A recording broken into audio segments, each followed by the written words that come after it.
welcome everybody. I hope you're having a great time at the conference so far and looking forward to Data Night Out.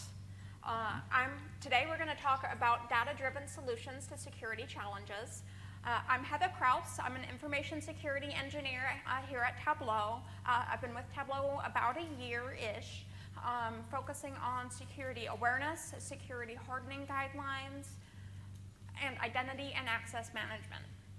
And I'm Greg Alice. I'm an information security engineer as well at Tableau, and I've been at Tableau for a little over a year, and I focus on the risk management and cloud security areas, and I enjoy learning about new types of vulnerabilities and new and novel ways of protecting against those vulnerabilities and security issues.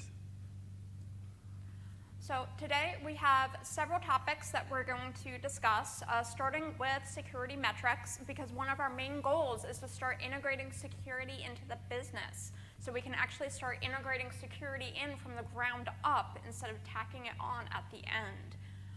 Then we'll talk about identifying your key data and your assets and how to actually protect that, know how to protect that information based on what it is and where it is.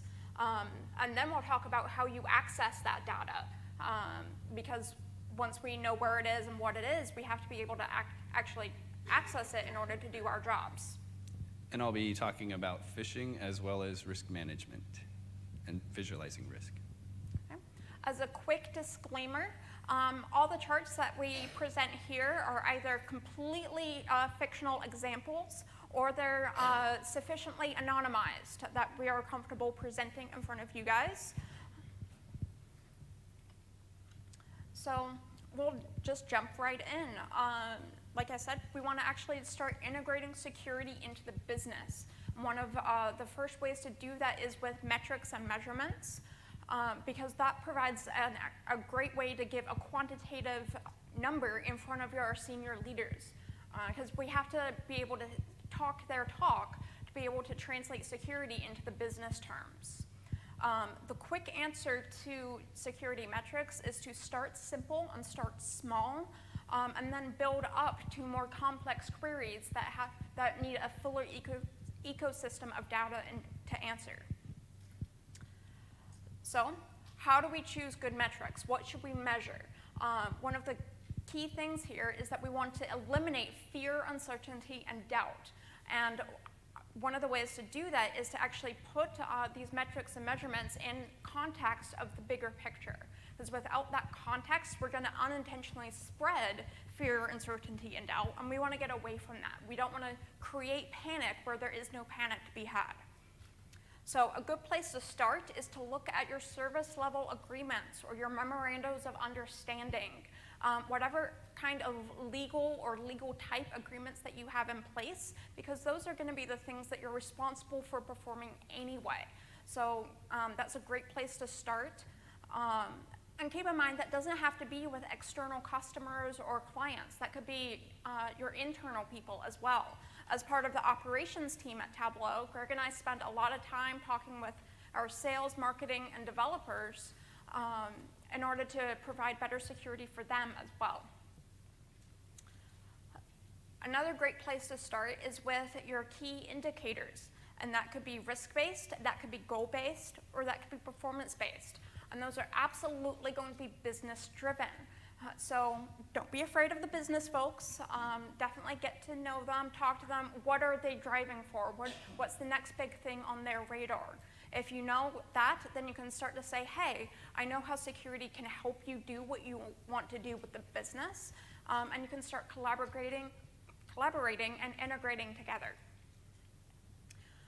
Another good thing to remember is that your metrics and measurements have to be cheap to gather. You don't want to spend a whole lot of cycles measuring things when you could be doing things instead.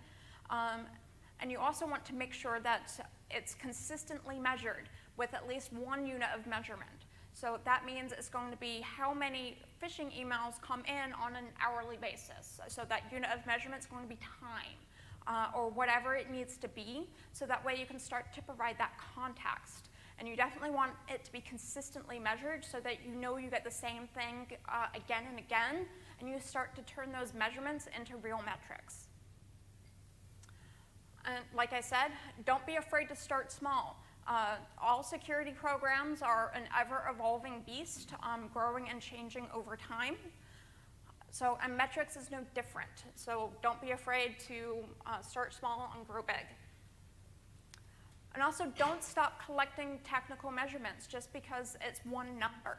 I know I said we want to eliminate fear, uncertainty, and doubt, and some of the numbers that can come off your security tools can be a little scary sounding if you were just to present them with no kind of context. But they're definitely important numbers, so don't just throw everything out and think you're doing everything wrong, because you're not. Definitely go ahead and keep collecting those. Other things that you can collect on include compliance-based metrics. And that's anything compliance-based. You probably already report this to an external auditor. If you have a program like SOX you have to be compliant with, or maybe GDPR, or you have personal identifiable information, HIPAA, all those kind of things that you have to report out to an external party. You can also track awareness, security awareness. And that could be anything from how many users have gone through the security awareness training, or how many users passed the last security test, how many failed, what's the ratio. You can start to build great calculations off of that. Productivity metrics are also great, and those are traditionally more the program management metrics, but they're absolutely great for a security team to have, because how much time are security folks spending on any one type of task? And I've got a couple great graphs around that later. Your technical security architecture, that's going to be what I was talking about with don't stop collecting technical measurements. Any numbers and reports that come off your firewalls, your antivirus solutions, your systems management systems, anything like that, definitely keep collecting those. You can also look at security operational performance. So how efficient are these tasks being performed? We've all heard of those advanced persistent threats that are in the network for months or even years. So how long is something in your network before the alert goes up? Once the alert goes up, how long does it take your incident response teams to switch from doing that immediate put out the fire work to switch into recovery mode? So those are things that you can look at and say, hey, we could be more efficient in this process. We could be better efficient in there. We could eliminate some steps there. And we can start to streamline our security activities. We can also look at cost efficiency. Again, that's really going to be a business kind of measurement.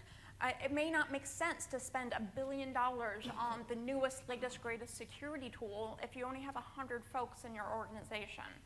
It just may not be cost effective and give you good return on that investment. So the good news with collecting some of this is that you have plenty of data. The bad news is that you have plenty of data. So how do you actually connect that into Tableau? And you may be stuck with systems that aren't very friendly with Tableau, and you have to kind of get creative in feeding that into Tableau systems. And because we do have several different options for cleaning our data, one of them being Tableau Prep, little plug there, but that may not even be appropriate because you're stuck with what you have. You can't change the fields, you can't do anything. We actually had an issue with that with one of our ticketing systems, and we were completely stuck. Couldn't do a thing with it, and it wasn't giving us great reporting. So what we did was we created a taxonomy to help us categorize different tickets into different buckets, so we knew what we were spending the most time on. The good news is a taxonomy like that can be really quick to implement because it didn't require any changes to the underlying system, mostly because we couldn't change that system. The bad news is we can't programmatically enforce that taxonomy, but we can always report on it and see what's not being followed. So from there, you can use calculated fields to actually get meaning out of that data. You'll end up with a chart that might look something like this. So here along the bottom, we've got time measured in weeks. And then along the vertical, we've got the number of tickets that came in. And you can see this line on top, we've got a lot of spikes here. And that's going to be our security events that we responded to. Anything from a user thought that this was phishing to somebody had a security question, any of those little security events that aren't actually full-scale incidents. So we were able to track how many of those we had. And diving a little deeper and getting a little bit of a richer reporting, one of the other tasks that we have is security questionnaires. Here, again, along the bottom, we have time in weeks. And this time along the vertical, we have a number of hours taken. And the different colors are different team members. And the power of a chart like this is that you're really able to see you're spending a lot of time on a particular task. So it's great to be able to present to a manager or other leader to say, hey, I'm spending all of my time doing this. Can I have an extra body to help me in this workload? Because security teams, just like every other team, we have to be able to justify that we need more people. Otherwise, it's not going to happen. So the bad news is that it can be a little bit hard to distinguish meaning out of that huge pile of data. And the questions you want to be asking are probably these. The questions that you're used to asking probably sound more like how many pieces of malware have the antivirus solution caught? But that doesn't necessarily tell the full picture, because why was all that malware on the system in the first place? How much malware isn't being caught? Maybe your antivirus isn't all up to date. So to give an example of that, we're going to look at the question, what is my risk of data loss? And for me personally, if I was just to look at my personal information, my risk was pretty high, because my information's already been compromised multiple times, thanks to several different data breaches, and I've also had family members do that genetic information thing, so that's really awesome for me. How about you guys? Anybody? Don't be shy. Parents. Fair enough. Parents have information. Always great. I'm sure everyone knows the folks that are constantly putting pictures of their kids on all the different social media. Yeah, my better half doesn't have the best password hygiene, so working on implementing a password manager to mitigate that risk. She's got a better passcode than Kanye West, though. So. Yeah. Thanks, Kanye, for giving us a great story. So the point here is that data loss can come in many different ways. For example, you could get malware on your system, like this WannaCry attack from last year. You could know everything about the system logically, but you could have absolutely no idea where it is. And that may be fine if you're in a cloud provider like Amazon, Google, or Microsoft, because you're abstracted from that information. They're taking care of it, they're the cloud provider. But if you're running your own data center, or you have your own servers, even your own workstations, you absolutely want to know where those things are, because with the next picture, physical data loss is definitely a real thing. Somebody could break in and steal a bunch of laptops from a building, or maybe an employee took their laptop home with them and somebody breaks into their car. It absolutely can and does happen. Employees could fall for phishing. Greg will touch on this more later, but it absolutely works. Or it could just be employees are making mistakes. Everybody's human, we all make mistakes. It could be something small, it could be something big. It could be a malicious insider threat that you may not have known was there. So bottom line is data loss can come from all sorts of places, so it's really hard to kind of answer this question with just one number. So last slide here, Tableau was able to push out some new security guidelines that we wanted everyone to acknowledge. And the awareness was one of the metrics I talked about. This time along the bottom, we still have time, but it's measured in days. And then along the vertical, we've got what's the percentage of people that have actually completed the task that we wanted them to do. And you can see here that we have a lot of response in the first couple of days, which is fabulous, but it didn't get us to 100%. And these bars are every time a reminder email was sent out saying, hey, you still haven't done this. Please go acknowledge this policy. And we saw another uptick in our lines every time we sent out one of those acknowledge emails. So we were able to drive to 100% in about 30 days.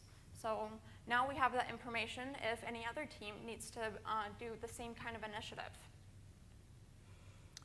So we'll move swiftly on to identifying your key data and assets, because you have to know where your data is and what it is in order to best protect it.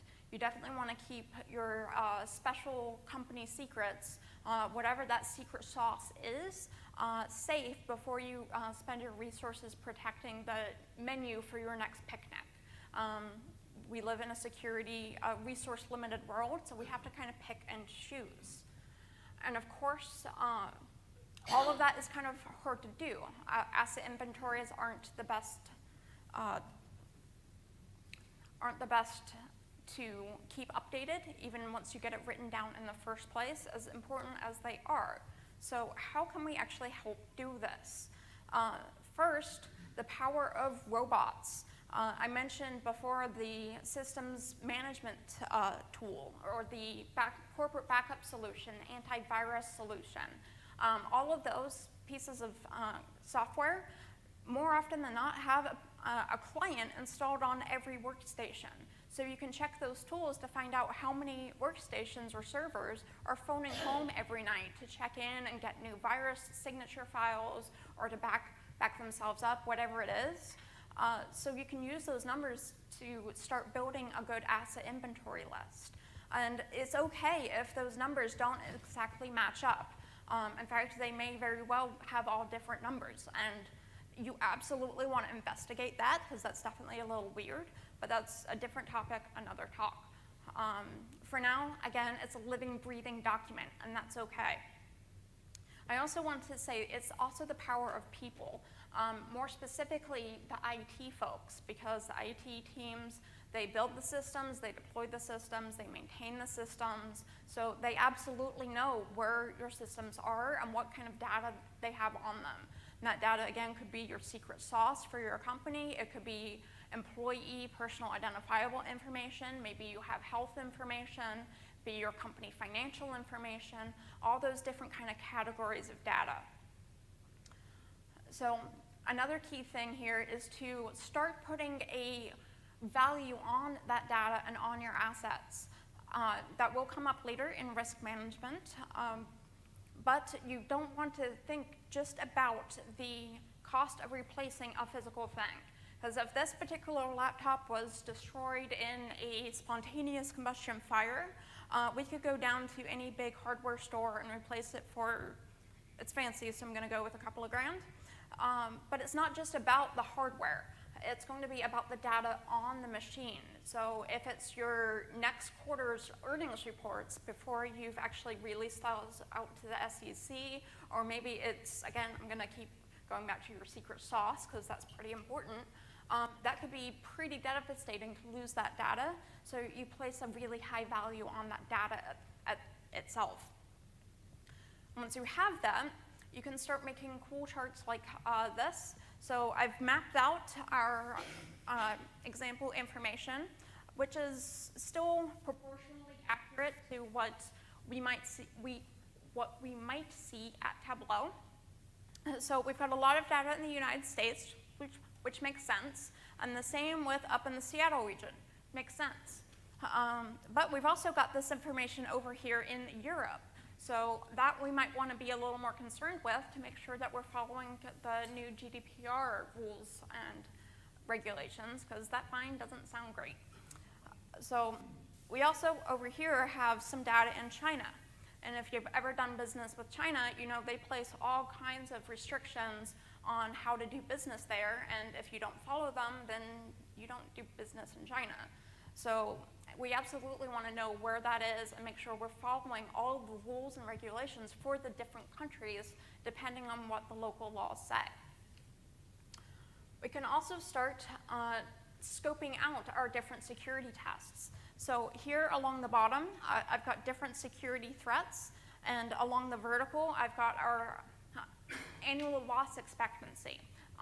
And that, again, is a little bit more risk management-y, but it's the amount of money that we would expect to lose from losing that data. So we could focus just here on the first column, which is denial of service, because that's nice and big. We don't want to lose all that money, so maybe we want to scope a test to just test our denial of service defenses. Or all this purple here represents our secret sauce company information. So there's a lot of purple up there, so maybe we want to scope a test just to focus on that information to make sure it's protected adequately. Another thing we can do is create a kind of a scatter plot like this. And along the bottom here, we've got that loss expectancy value again. And this time along the vertical, we have the value I talked about. So this mark all the way up here, this blue plus sign, is going to be restricted customer data. And the fact that it's all the way up there vertically, it's worth a lot of money to us, which makes sense. But we don't expect to lose it and spend a lot of money cleaning up after an incident involving it, which is great. But we've got this green circle all the way over here, and that's going to be our proprietary information. So it's not very valuable, but we expect to spend a lot of money cleaning up after it. So maybe that's where we need to have that conversation with the business saying, what is this data? Do we really need to have it? Is it really worth so little to us? Maybe we need to redo our calculations. So you can start to pick out some of these outliers and start to really have conversations about them. And once we know where it is and what it is, we want to be able to access it. Because even though we're concerned about data loss, we can't be so paranoid about it that we never allow anyone to access it in the first place, because then nobody can do their job. Of course, that, like many things security, that is easier said than done, because for all kinds of different reasons. It could just be that you're a new startup company and you're 3 or 4 people, and you're trying the best you can. You just want to get your company up and off the ground and make things happen. Or maybe it's just easier to give people more privileges than they need just so that they can get their job done, and you don't spend a lot of help desk cycles trying to troubleshoot why different people can't access what they need to access to do their jobs. So one of the things that we quickly suggest is role-based access. But as it turns out, that's harder than it appears on the surface, because it can get administratively complicated when we start maybe adding people into permissions without adding them to groups first. If one particular help desk or client service person maybe wasn't fully trained or was just getting something done quick for an executive. Or maybe groups start nesting within each other, because that can also become quite complicated when you try and figure out who has access to what if you have to burrow down a rabbit's nest of different permission sets. And then, of course, how do we actually define a role? It's like trying to put a human into a specific box, labeling it everything that it is, or that we are. So we could focus just on job duty or title, but that doesn't necessarily tell the full picture, because we all report to managers, so maybe they have communication down for us, or full company communication if something's going out to everybody. Could just be departmental. I've got a couple of other examples here. All different categories that it could be administratively based that people need to have access to, because they're absolutely going to need to have access to things like the building or the parking garage. So the point is, roles can be differently defined, and one person can have many different roles depending on how you're looking at it. So you might end up creating a list or a chart that looks something like this to start defining that access matrix. And this is great to actually create a baseline for what you expect to see. So we've got our different groups here, and we've got our different applications, whatever they need to be, and we know what groups are expected to have what kind of access to what system. And the chart you end up with may have many more rows and many more columns than this example, and that's perfectly fine. You don't have to keep it simple. Keeping it simple is good, but make it as complicated as it needs to be to have that proper access control in place. And again, once you have this information, you can make more pretty maps like this, where here we're looking at our human resources data for where people are located in. So for example, I'm based out of the US, versus our VPN data to see where people are actually logging in from. And if somebody is logging in from a place that's not their home country, then it'll show up here.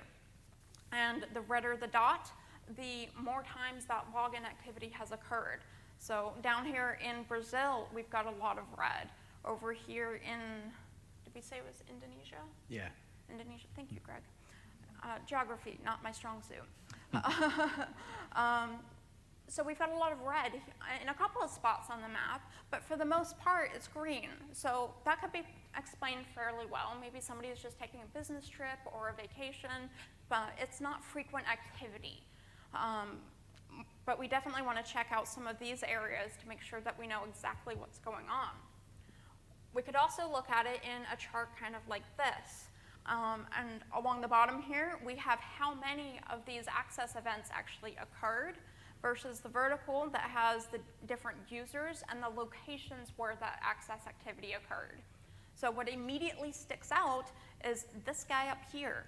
And that corresponds to 500 different logins over the course of this particular time period. And compared to the rest of the chart, that's definitely weird. So maybe we definitely want to spin up an investigation based on them, find out what's happening there. It's good that it's blue because we know it's activity from somebody's home country, so they're not traveling internationally and doing something weird, but it's still weird enough to take a look at. And here is just a little blip, but it is in fact orange, so it's not from someone's home country. And they do have other logins from their home country, so it's definitely more unusual for that user to have that orange bar associated. So different abnormalities can be spotted in a chart like this. So how do we actually do that? We want to start with that security baseline I talked about. And that needs to be in some kind of data format that can be consumed by Tableau, so text or comma separated, whatever you choose, doesn't really matter. And then you want to join that with a snapshot or your live data source. So that's your HR system, that's your Active Directory, your VPN client, your single sign-on, whatever it is that you want to actually join it to. From there, you're going to create probably a bunch of calculated fields, but most of them are going to look something like this, some pretty straightforward if-then logic. If the baseline activity is what we actually see from the live system, then the calculated field is true. We expect to see that. Otherwise, it's false, and then we can color that false with Tableau for different colors so it sticks out to us. And we can create those calculated fields for everything that we want to check. So maybe it's not just home country, maybe it's time of day, or something else, whatever you like, whatever data fields that you have. And then what you can do is start aggregating that together, creating more calculated fields, so you can really tell what's super abnormal versus maybe what's a little abnormal.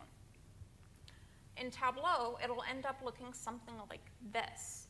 So again, we're looking at our login IP country coming out of our live data source versus the home country coming out of our human resources source of truth, so we know where people are supposed to be.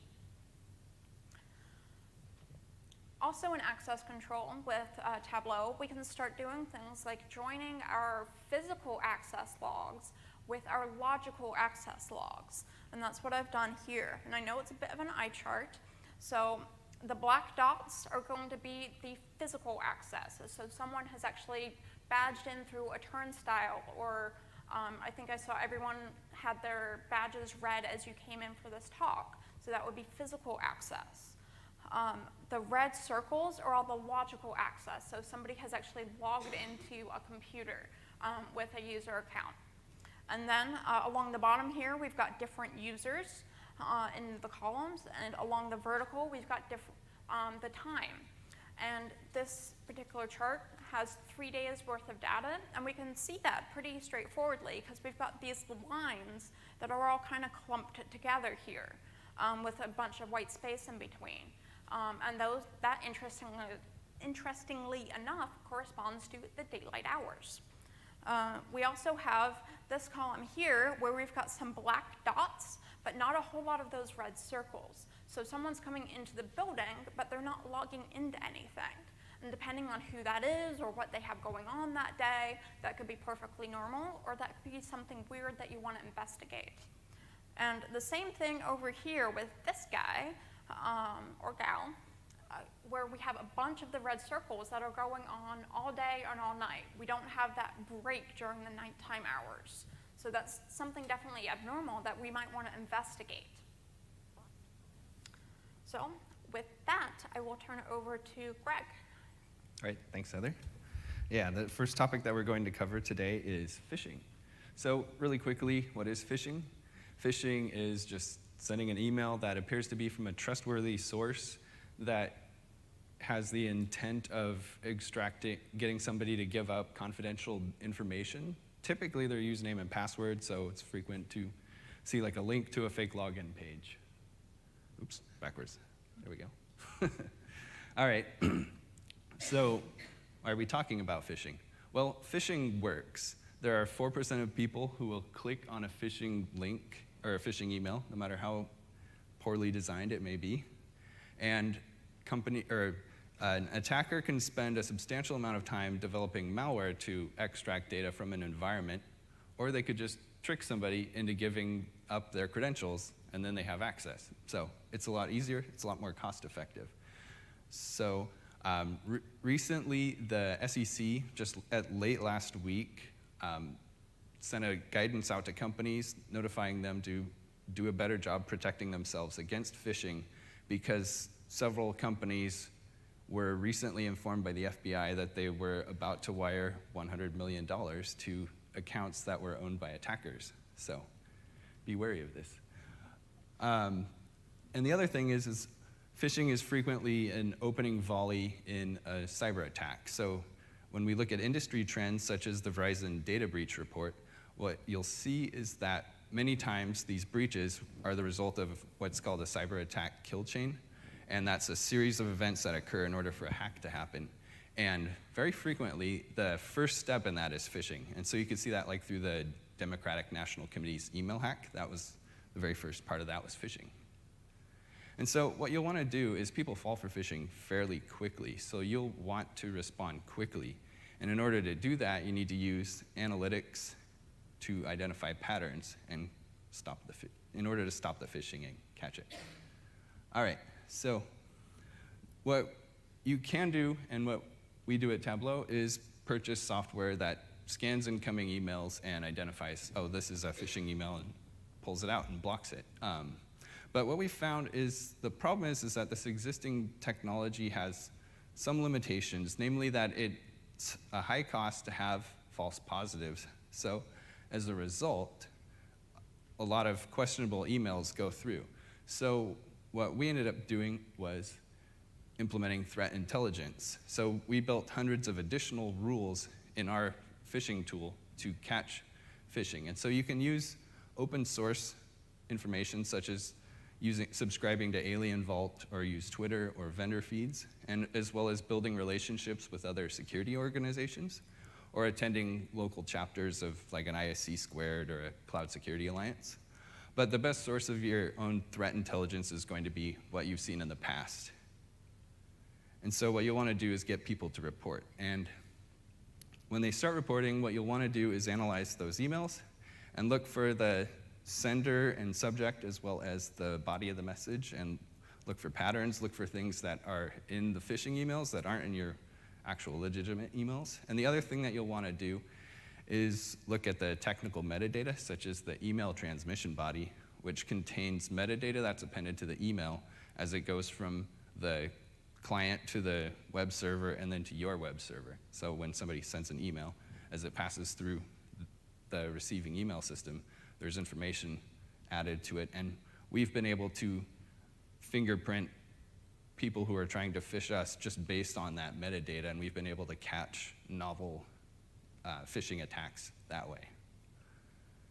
And so here's one of the ways that we look at phishing, where this is a viz where we're tracking different actors. So we made up some actors based on these patterns that we were seeing, and then we started attributing phishing campaigns to these actors, and we built up a chart here like this. And what you'll see is we track their different methods of operation, as well as whether or not we were successful in blocking that incoming email or not. And so what our goal is to gradually improve that and eliminate phishing. So this is an example. In this example, you'll see there's like about a 1/3 catch rate.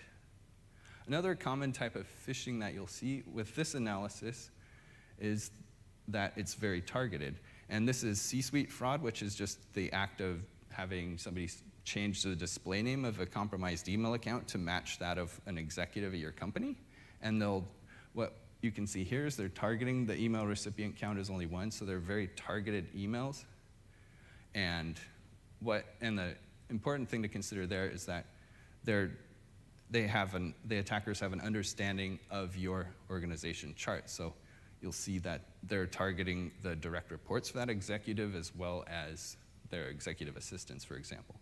And what we've seen is sometimes they ask for things like gift cards, or sometimes they'll pretend to be that executive and ask for a change of the direct deposit. So it's important to catch this kind of stuff before it comes in. All right, so who are your targets? Well, due to some marketing systems that have been compromised over the years, it's safe to assume that most of your internal email addresses are out there on the internet.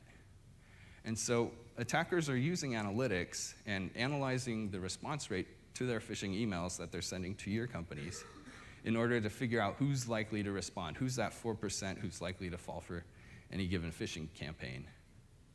And so the important thing to do is to train users to report, since everyone in your organization is a target, and also test and see who's likely to fall for it. And then using a viz such as this, you can track who's reporting the emails as well as some other attributes. So what you can see kind of from the story here is like recipient 66 up at the top is by far and away the most frequent reporter. They likely fell for an early on phishing campaign and have since been targeted. So it's important to know that the people who are doing phishing are targeting them. The other thing that you can see here is that we're tracking the X-originating IP address, which is part of that email metadata, in order to track, okay, these look like malicious IP addresses. This is likely where the IP addresses from which the people who are sending the phishing emails are sending them from. All right, and then the next topic that we're going to cover is visualizing risk. So information security is all about managing risk. And as people, most of you work for companies. As an employee of a company, your company faces the defender's dilemma, which is that the defender has to be right 100% of the time, whereas the attacker only has to get it right once. So what you want to do is identify the things that you can do to improve your security by the most. And so in order to do that, we need to track our risks, identify the risks and track them. So what is a risk? A risk is just the possibility of a bad thing happening. But when we talk about risk, what we're talking about is our risk exposure. And that's the probability of that bad event occurring multiplied by the amount of loss expected from that event. And then the other thing that you'll want to do is document your rationale for your likelihood and impact. So when an insurance company is selling you insurance, they're determining what their risk of loss is based on historical data and actuarial tables, so they have a lot of data to play with, and they can come up with a very accurate estimate of how much you're going to cost them, so they know how much to charge you. Well, in the cybersecurity space, a lot of that information is kept quiet, and so as a result, there's not as much data to go through. It is worthwhile to note that the Verizon data breach report has a sanitized version of historical data breaches that has been sanitized, and it's out there it's open sourced, so it's out there on GitHub. That's available. But all this to say that as a result of the limited amount of data, we just have a 5-point scale for likelihood and impact as an industry standard. And so you can use sources, common industry sources such as the CVSS, to determine what a risk should be based on what the industry, or what sort of a consensus of the industry. And the other important thing to do with a tool like this heat map is to talk to your organizational leaders about their risk tolerance. So if you work for the financial services industry, you'll likely have a very low tolerance for risk. If you're in like a social media startup, your cybersecurity risks might be much lower than your risk of making it to the next venture capital funding stage. So you'll likely have a much higher tolerance for risk. So let's talk about managing risk. At Tableau, we follow the NIST risk management framework. And each one of these bullets represents a process in and of itself. And we use Tableau internally for monitoring and reporting, and I'll show you that coming up. So as a quick a quick way to illustrate assessing risk, go ahead and raise your hands if you think it would be safe for your child to play on a slide. Okay, most of you. How about now? Nobody? All right. Yeah, so you're a much better audience than my practice audience where they were asking, which kid? All right. So you're all good people here. Yeah, so this illustrates the value of visualizing risk, namely that you can see at a glance, oh, that is quite risky. And this also illustrates the challenge that we have in the IT space, is namely that we get a lot of questions about risk without a lot of context. And so having a good way of visualizing risk helps give us that context. So, for example, and that's largely because very few people in the IT space, especially in a larger company, understand it at a high level of detail where the risks lie within all the different systems, as well as how they all integrate together. Because when multiple systems start interacting with one another, that increases your risk exposure. So this first dashboard that we're going to show you is a rack and stack of risks. So to begin with, a couple of pointy tool warnings. Number one, lock down this workbook to only the people who have a need to know in your organization, because if any hackers ever get a hold of this, they've now got a treasure map to pwning your organization, which is not a good thing. The second thing you'll want to consider is talk to your legal team about how they would like to see the risks worded, because depending on how you have this worded, if you ever get hacked, you might have a bad time in court. All right, and then the power of Tableau is that we can include risk attributes from our risk management system in the tooltips for the chart. And then when you click on one of the lines, you can actually get a blowout of all the details that are in that risk, as well as include the ID number and use that to build a link back to the risk management tool. So you can just, right from the link at the bottom of the tooltip, you can click on it and it will open up your risk management system and show you the risk in case you have any questions. The other thing is that when you show a chart like this to leadership, they very frequently want to know what's being done about this. So to address that, in the risk management tool, I included a link to the project management tool for the project that's being implemented to fix the risk. And then I included that on the chart as a column. So that way we can open that up and look at it right there. Or if there isn't a project, then that will get the conversation going. As a way of improving the chart, I'm considering how to measure how well the project actually mitigates the risk, but that's still a work in progress. This next viz is a way of looking at our risk management program in terms of identifying where things are getting hung up. So risks will start up at the top as a new risk, and then they'll go to under review and then mitigation planned, or they'll be accepted by the organization. So what we'll expect is as they traverse through the process, they'll age, and so we're expecting the darker bars to be on the bottom, which is what we see here, as well as we can also look at the count and see where things are getting hung up. So in this theoretical case, we might want to perform some additional risk reviews to get caught up on things. This last other dashboard that we have here is a way of looking at risks by application and by team. So this way we can identify which teams may need help addressing their risks from management, as well as looking at the systems. And this also provides us with a way of, for example, if system 5 and 6 want to integrate with one another, we can look at it and be like, okay, that's fairly low risk. If system 2 and 4 want to integrate with one another, we may want to dig into those risks and figure it out, okay, why are these two so risky? And also, it helps us at a glance identify where the scary systems are in our organization. And then once again, there's also the tooltips, which include all of the attributes as well. All right, so this ties back to our original question of what is my risk of data loss? And in this presentation, we presented a number of different ways of looking at that, from identity and access management, as well as asset management, different security metrics, as well as phishing and risk management. And to help you think about risk and consider risk, I'll leave you with a few questions, and that's, what kind of data do I have? Do I know where my data is? Have I properly labeled my data? Are my employees aware of how to handle that data, as well as who has access to that data?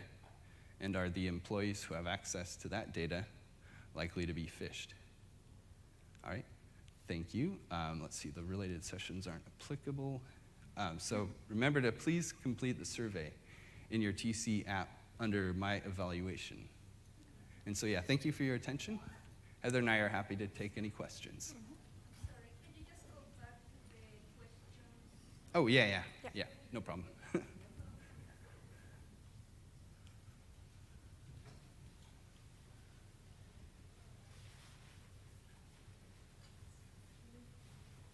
Yes. Yes. What kind of tools are you using today to do the data labeling? That is an excellent question. For the most part, manually. Some things can be automatically labeled depending on where they're coming out of. That is a great, If that's the Yeah, idea, we- expecting. yeah. We do have in our asset management tool for applications, we're including as an attribute what's the most sensitive data contained in that application. And so then that way we do have sort of, it's tied with the asset in that manner. Yeah. Yes. One of the things that we're struggling with right now is coming up with a way to use NIST and visualize the overall risk to the enterprise, because we have so many systems and so much data. Mhm. And so we can show risk in certain areas, but again, that roll-up view for executives of how at risk is the enterprise is something we've struggled quite a bit with. Do you guys have any suggestions or recommendations on how to do that effectively? Are you asking in terms of controls or in terms of just what are my top risks as an enterprise? I think the top risks of the enterprise, how to roll all that up to like one visual view to someone, maybe a CIO or. Okay, yeah. Yeah. Let's see, so we don't really have for us it's more of a process-driven method of building that up. So what we've done is that each organization will meet up and have our different, our security teams will meet up with different teams that are in development, either in our like internal applications that are for our corporate side, or with the development side they'll meet up.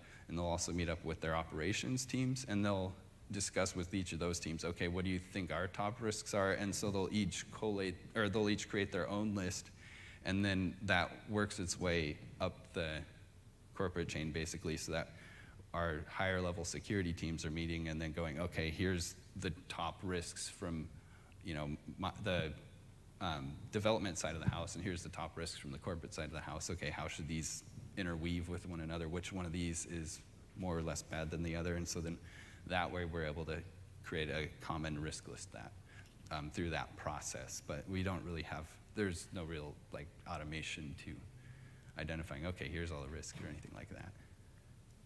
Yeah. If you don't mind giving a comment on your question, recommended just to do a penetration test at least once a year, if not biannual, which is what we do. So, Yeah. because that gives a completely outside view inside of what your actual penetration risks are. Yeah, and if you're a large company, you might have many different applications that all require penetration tests, and then you may also want to have it on like the corporate environment, like to see if they can get in through your VPN or anything like that as well. Yeah. You can also do things like take the results of your penetration test or maybe an internal audit on your vulnerability management tools and put all of that information onto a dashboard or some kind of story within Tableau. And through the power and magic of the filters, you can build a really powerful dashboard that your execs can actually go in and like push the buttons and play with it and get all the information they need. But right now, that's kind of what we have. We have a dashboard that has a number of open vulnerabilities, number of open stock findings, number of open PCI findings, and et cetera. And then we just haven't found a nice way to roll all of that into one view, and it's probably because it doesn't make sense mixed up, I'm guessing, to find like one overall chart that would just cover all of those bases. They're quite different. But that's kind of what we're doing right now. Is with multiple Okay. charts. I'd- So I tend to think about this topic being a combination of the value we're trying to protect, which we talked about a little bit earlier here, the likelihood of risk, and the current state of remediation. And if you join all of those, you can bubble up to the top, the worst case scenarios, and especially the ones that don't have mandatory action, create that view. Because it tends to be, in my experience, two things. One, they just want to know what the current status is, and two, they want to know what the normal end is so they can get it. Yes. It's actually something to add to that because I deal with that, you know, in a couple of different places. So there are some different tools that you can probably use, like Core Insight. Core Insight is a tool that they try to virtualize attack paths, so it's a kill chain. So but there are multiple different places you can add, like drop ACL or firewall rule, and then you does a virtual, they call it more like virtual pen test. See from the external website how attacker can pivot over to your critical asset, and then you categorize your critical asset, like some SQL database. How can the external? So that way you know okay, my SQL database can be penetrated on external side, but it's only as good as how you set up your data point is. And then so I think that's another one. The other one I done before is kind of like you said. Is how what's the risk? So because like even last place I used the Tableau Security Center at Tableau, and it was really good for data acquisition. And then so I wrote my own. I wrote a few scripting methods that does like data scripting in workstations and the database. But so I know where our critical assets are. For example, I know some databases have more PI than others, but you have to make sure you mask those data.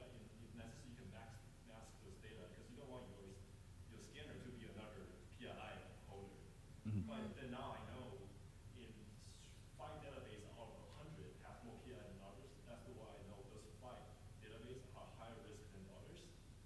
And then but you can write there's a script to do that. It's called that NASL script. So Tenable will help you do that if you have any kind of those tools. So I use that to increase my visibility in risk. So what we can talk about because I try to do a few things. Cool. Thank you. Are there any other questions? How do you inject your That's one thing that we're working on, improving our automation. Currently, it's tracked. Yeah, it's very manual. It's Very in manual. Excel, and then we have to. Yeah, so then we, yeah, so then we just load it in from Excel into Tableau. But yeah, what we'd like to get to is a state where we get better. We're poking our vendor for who does the email security to get better logging out of it, because that's one area where that's the primary reason why it's manuals, because the logging doesn't give us very much detail and data. So yeah, that's something we're working on. And then also, yeah, collecting all that data when an email is reported as being phishing as well automatically would be another area that we're looking to improve. Yeah. But yeah, that is a pain point for us. Yeah, just a question to you. Mhm. Do you ever use, source IP integrated into Tableau? And does Tableau, so I have a hard time making Tableau understand IP address and the CIDR and ranges. So, and then because, have you ever tried that before? And then another question is, so I basically try to use whois lookup, a mask lookup, to get metadata back from IP address, so I can use Tableau map to visualize which source IP, which geographically is hitting me, and then using like dual access to know which one, like for example, firewall black is blocking and allowing. Have you tried that part? At least I have trouble making Tableau understand IP address. Yeah. Oh, do you want to go? No. Oh, sorry. Okay. You did finish up. Okay. Yeah, so one of the vizzes that was done by our network architect included a way of mapping the IP address to geo IP location.